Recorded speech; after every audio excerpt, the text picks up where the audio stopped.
Enter a world full of government corruption, supernatural happenings, and of course, pizza delivery in slice. Written and directed by Austin Fesley in his feature film debut, this comes to us courtesy of A24 and Freehand, and when A24 is involved, you know it's going to be good, you know it's going to be weird, you know they're going to take chances. Speaking of Chance, Chance the Rapper is in this, as well as Zazie Beetz, Chris Parnell, Will Brill, Tim Decker, Ray Gray, and a few others, set in the town of Kingfisher. A town with a pretty weird past. They want to grow past their supernatural past. No, really, they have a supernatural past, teeming with werewolves, ghosts, witches, but they haven't had any of those problems lately. Why? There was an old sanatorium with the name Halcyon in it. No, really, I'm not fucking kidding. And they demolished that. They just destroyed it. That's it. We're going to get rid of this. We're going to stop, not do this anymore. We're going to take all these ghosts that are haunting everybody. We're going to put them over in an area called Ghost Town, just west of Kingfisher, and they're going to live happily. And we're going to have businesses go over there. We're going to have the pizza deliveries happen over there.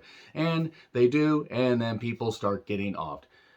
Pizza delivery drivers are getting killed, and people that are remaining in Kingfisher want to find out why, particularly Zazie Beetz' Astrid, who has a tie to that particular pizza place. But as more, layers get peeled back on this story, like with with Ray Gray's Sadie, who's an investigative journalist, she's trying to figure out what's going on and finds out there's a lot more corruption, a lot more weird shit going on in the crazy town of Kingfisher. So I don't know how this movie slipped under my radar. It came out in 2018, and I read the premise, and I'm like, oh, where was this all my life? This sounds ridiculous. This sounds fun. Let me dive right into this. So I did. I got a trial of Showtime to dive into the A24 library, basically because I love A24. Not every single one of their movies is fucking landmark, but I've loved so many of their movies lately. Like Saint Maud was fucking great, Hereditary, Midsummer, and so many other. Waves was my favorite movie of 2019, and when I saw the premise of pizza delivery boys being murdered, but it all tying back to witches, ghosts, or possibly a werewolf. I mean, I don't really, and that's in the description, by the way. There's just so much weird shit going on in this movie that it almost seems like too much for its 82-minute runtime. And that both works for it and against it. There's a lot of ideas and a lot of shit packed in here, almost to the point where I think that if this movie had maybe a few more minutes, maybe 20 more minutes, even though it was a breezy pace and it was pretty goddamn good, because characters will just pop in, pop back out, pop in, pop back out. And there's ideas that are explored and then cast aside. There are ideas that are really, that seem like they would be pretty damn good and then cast aside. There's some pretty good gore effects in this and some really dark comedy because it's about pizza delivery boys being murdered, and no, Fry is not involved. All right, I'm a delivery boy. No, it's not like that. But everybody takes all that shit in stride, and also the ghosts basically just have makeup on them that kind of make them look a little zombie-like, but they don't eat brains or anything, and everybody just seems to be a caricature. There are these two cops that are basically the good cop, bad cop, the old cop, the newer cop, and there's Astrid, Miss Beetz, who basically is trying to figure out all the shit that's going on. She wants to find out why pizza delivery boys are being murdered, especially somebody that she used to work with, because she used to work at that particular place. And it all ties back to where this particular pizza location is built, and that there may be some dark, sinister stuff taking place just beneath the surface. Spoilers are going to come up in a little bit, but I will say this movie isn't perfect, obviously. Anytime a first-time director has this many ideas, sometimes things can just get, put in a melting pot and everything, and it can become a little bit messy. But I'm not going to fault the effort here. I'm going to say that it was definitely very entertaining, and I'm interested to see what Mr. Vesely does going forward, because if he's got this many ideas that he can put into one movie and he can get this kind of backing, because sure, the movie was obviously low budget, but A24 is willing to take chances, and I'm glad they did. I was laughing pretty much from the word go, and while no, not all the jokes land, there's enough good stuff here that you can absolutely sink your teeth into it. Ironically, considering it's about pizza and also murder, and also murders involving pizza. But it's funny and it's ridiculous, and also it's got Chance the Rapper in it, who isn't that bad. Actually, he seems like he's having a whole lot of fun in this. Ray Gray probably stands out the most, I would say, out of anybody here. I think she's got the brightest future as far, I mean, and she'd been in other stuff since, or, before this, but I think she's got a bright future as far as, like, doing some good comedy because she has some good comedic timing here. And they also have a character called Big Cheese, played by Yalan Noel. I hope I pronounced that right. Big Cheese. Big Cheese. He's a pusher. He's gonna push it real good. Do do do do do do do do do do do. Okay, enough of that. But yeah, it's called Slice, and it's about pizza boys being sliced, and it's also about a pizza place that may have some weird shit going on in it. It's fun. It's also on Showtime if you want to check it out. I mean, if you have Showtime, go to the A24 section, check this out. Let me know what you think. I am going to get into spoilers here for a bit because this movie did just come out a few years ago, but the spoilers are not going to take very long at all. But this is definitely a movie you need to experience, so the spoilers are going to be kind of light. Anyway, 3, 2, spoilers coming. Coming, 3, 2, 1, spoilers.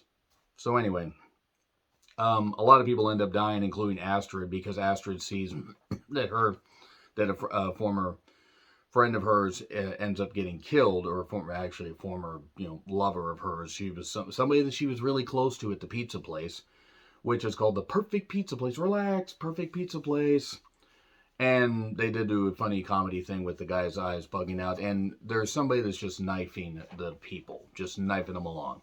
We see some cool comic book credits. We see a promotional thing for Kingfisher. Oh, the beautification of Kingfisher. We just demolished the sanatorium. All these ghosts were displaced, and we just put them over there. And then there's this group it's like these old ladies are like, oh, you need to demolish this complex. It's about Kingfisher paying for its sins, justice for the 40,000. But obviously these women are a little bit. Something seems a little bit off. It turns out that they are paying the mayor to drum up interest and drum up scares and drum up fear to knock this shit down. Sadie's doing her investigations. Astrid ends up going back to the pizza place, doing her own investigation instead of delivering pizza, and ends up getting running into the character Big Cheese. No, really, again, Big Cheese. How can you not fucking laugh at that? And then she ends up getting killed in an alleyway a little bit later. And that's kind of a missed opportunity there. She gets killed and she rises right back up. Wait, am I dead? Oh, damn. It seems like they could have done more exploring with that, I think. And maybe they were going to. Maybe they just got the time cut and they just had to go with what they had. Because, again, it's a series of really good ideas.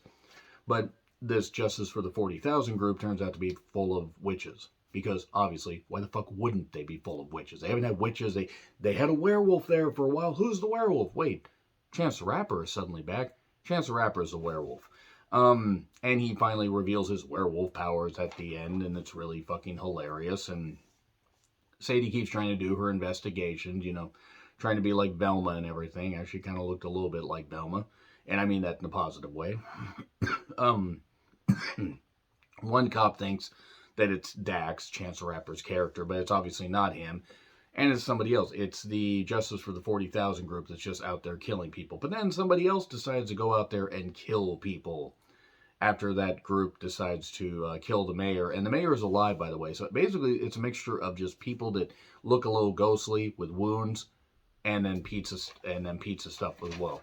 The boss, Paul Scheer, he actually was pretty good.